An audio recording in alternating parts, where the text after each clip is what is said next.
In my honest opinion, the boost as a mechanic peaked with the Rush duology.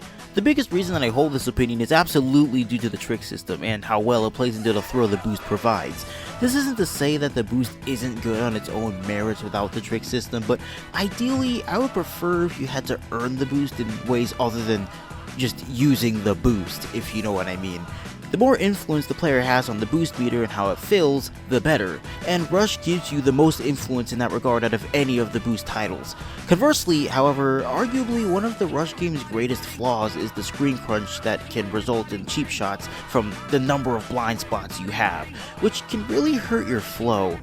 But if we were to take that framework and add just one more axis, well, I think you know where this is going. Sonic Rush 3D has to be among the greatest of fever dreams. As the title suggests, the project aims to bring Sonic Rush to the third dimension, and it does so immaculately. At the time of recording, the project has two playable demos, the Sage 2021 demo and the Sage 2024 demo. Bro, please don't tell me it's gonna take another 3 years, I won't make it. In the first demo, you go through a 3D iteration of Water Palace that harbors inspiration for Windmill Isle as well, playing into the unfortunately debunked theory that Water Palace is located in Apotos from Sonic Unleashed. Regardless of the theory, I do find it sweet that the first game to introduce the boost proper is having a crossover of sorts with the first to bring it to 3D. Feels like things are kinda coming full circle in a way, you know? This first demo is a good first impression, if you play it once and never again. I wasn't going to cover the first demo initially, as I had already deleted it once the new one dropped, especially because I couldn't get it from the SFGHQ, as all it would do was bring me to a white screen that would never load for some reason. But once an absolute Chad came through and dropped it to me in a Discord server, I was like, well shit, might as well now.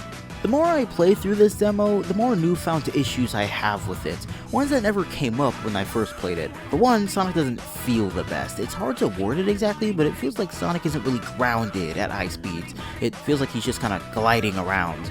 This makes it so that while Sonic isn't sensitive to player inputs, he is overly sensitive to his environment.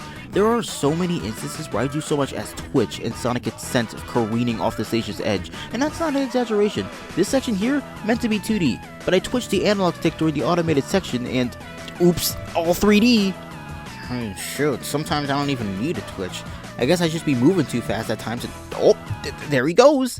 I assume I didn't run into many of these instances my first go around because when I was first starting, I was of course playing very by the book, very vanilla. I didn't bother with player expression much or try to shave off some seconds by taking skips or extending trick chains as much as possible, but having come back from the 2024 demo, I went into this one feeling pretty confident, the same confidence I had playing the other, and I guess that was worth the punishments like this. I twitched. These instances in isolation aren't really the biggest deal breakers or anything, but it can get really frustrating when you've had a good run that proceeds to get tossed to the side because of something you didn't have any control over. Now, putting those unfortunate instances aside, this project is extremely promising. The level design is honestly great, balancing the corridor-like design we're used to with boost titles with portions where the level design opens up, kinda similar to Shadow Generations.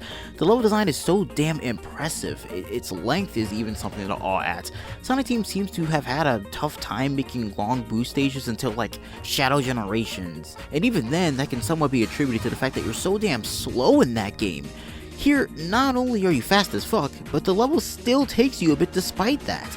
The idea is there, the presentation's there, the level design is there, all on point. With some refinement on the controls and physics, this really could be among the creme de la creme of Sonic fan games.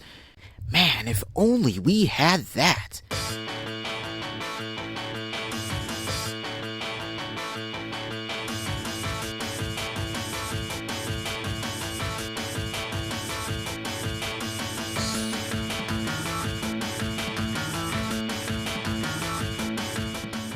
The 2024 demo of Sonic Rush 3D is one of those things that you don't have the vocab of which to sing the praises it's worthy of, so you just substitute that with saying some weird shit you have no business saying over a video game.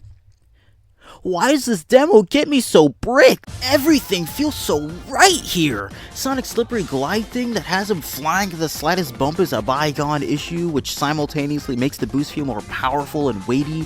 Sonic handles like better overall, and all this gives me is the confidence to push my understanding of how the game works without shattering scripted segments. Speaking of scripted segments, one thing I didn't touch on about the first demo is the cinematic elements it boasts. Though there are moments where the camera will pan out and give you a wide shot, or reverse and pull in for you to get a view of a threat chasing you. It's these moments that make the stage feel more dynamic than it already is, and the 2024 demo takes this up to the next level. It kind of feels like how a child would describe an eventful day, but in like the charming kind of way. First, I was running through the forest while blasting through robots. Then I bounced up onto a vine that swirled up a tree and flung off it. Then I ran across a massive fallen tree over a lake. See what I mean? The level design doesn't even get the chance to get stale in any way. Speaking of the level, if the level design in the last demo was worth noting, then this is tenfold. No matter how many times I play through this stage, I don't get tired of it. This is hands down some of the greatest level design I've ever had the joy of experiencing in any Boost game, fan game or otherwise. It has everything you could ask for: alternative routes, ample opportunities to take shortcuts and skips, cinematic elements, and on top of all that being the perfect length for a Sonic stage. The glow up between the two demos is biblical. I get the feeling that the sheer amount of polish is where most of the dev time went. Look at Leaf Storm. This is the best it's ever looked. And while Sonic seemed to be using the original DS model in the first demo, look how clean he is here. I don't know if this is just a spruced up version of the base DS model or a completely new one, but it looks goddamn amazing. I love this guy, look at him go. This project, as it is in the 2024 demo, already feels like a perfect vision. There are still some things to work out here and there. What did I do wrong? But other than that, this is looking to be the greatest transition to 3D Rush could ever receive, and I truly feel lucky to be around seeing something like this come to fruition. I don't really pray on the daily that this game is eventually complete. In fact, I don't pray at all. I know something like this can't be easy to pull off, especially to the quality that the 2024 demo displays, but I honestly think this world is better with this project in it than it is without. Bro, finish the game and my soul is yours, please!